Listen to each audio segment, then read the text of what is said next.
How did it come about that these oil-producing communities have to begin to engage themselves in this kind of struggle?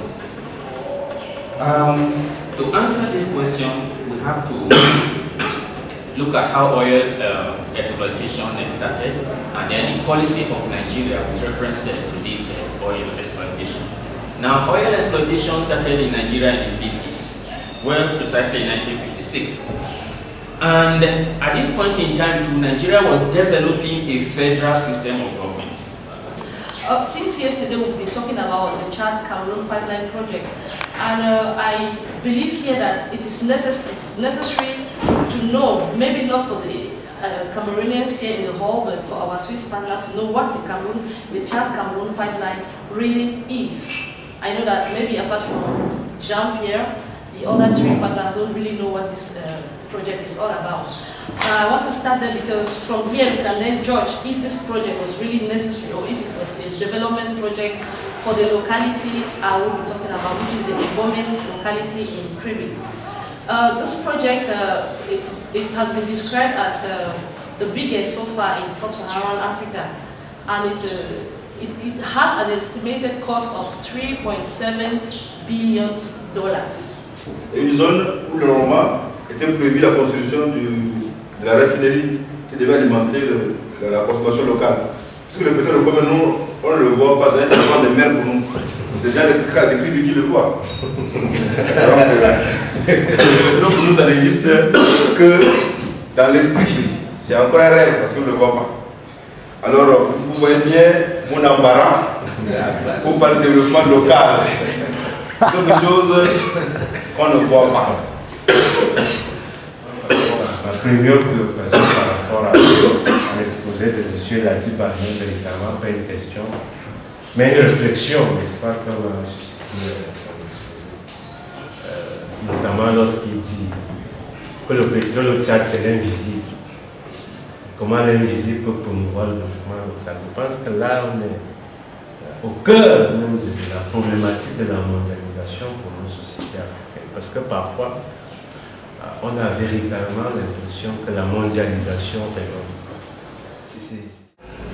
My name is Musa Botodo. I'm from the University of Benin City in Nigeria. Je m'appelle Gonde Ladiba. Je suis tchadien. J'ai eu comme formation de base l'histoire. J'ai fait une licence en histoire à l'université de N'Djamena au Tchad et je l'ai fini en 2002. Puis, moi c'est Yves-Paul Mandjem, je suis doctorant de sciences politiques, c'est-à-dire je prépare une thèse en sciences politiques sur les institutions de transition en Côte d'Ivoire et en RDC. Et je suis assistant de recherche au groupe de recherche administrative, politique et sociale de l'Université de Yaoundé 2. Je suis Serge-Émile Bikoy, doctorant en sociologie, spécialisation en population et développement. Je m'intéresse notamment aux questions de genre et de développement au Cameroun. Et le mémoire de deux que j'ai besoin de soutenir à la fin du mois de décembre 2007. Moi c'est Serge André Batikala, je suis étudiant en sociologie et je suis spécialisé en sociologie politique et de la communication. Je m'appelle Jean-Thierry Nangay-Soba. Je suis actuellement étudiant à l'université de Yaoundé 1 où je prépare un DEA en philosophie.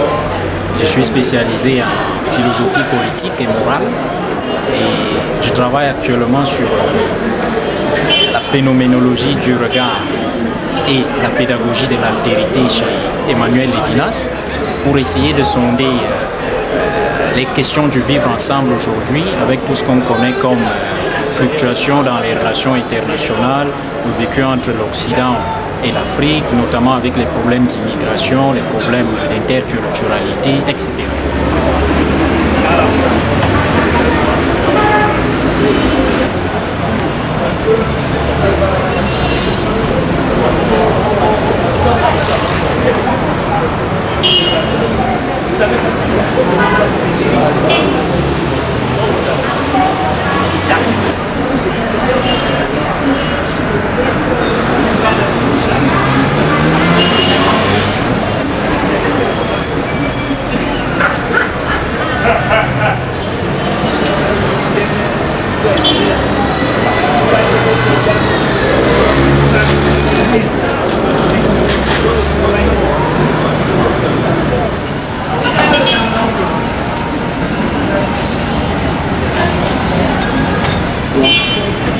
Marketing.